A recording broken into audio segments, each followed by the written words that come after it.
Ang ganda niyo, ma'am. Hindi, ma'am, ang ganda.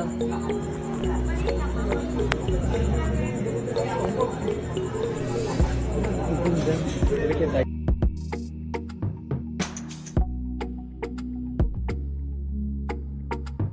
I-share kamakailan ni Zainab Harake sa kanyang social media accounts ang video ng kanyang paghahatid sa airport sa kanyang partner na si Bobby Ray Parks Jr.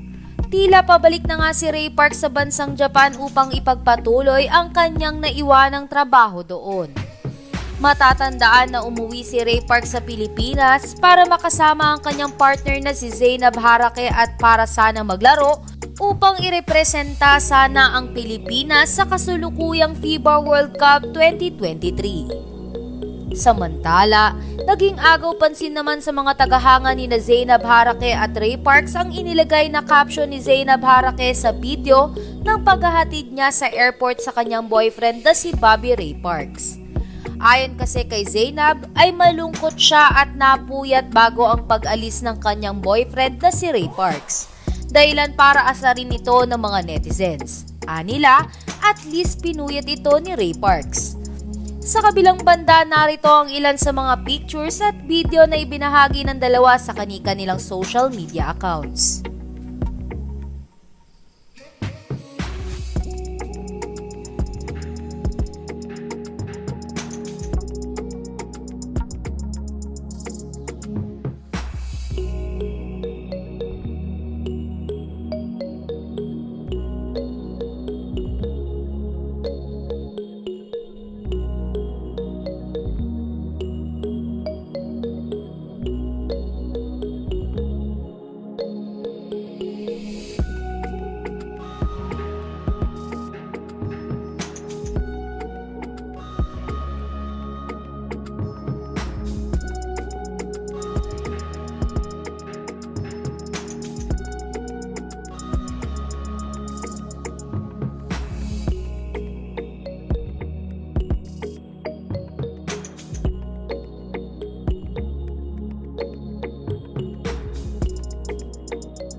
Ang ganda niyo, ma'am.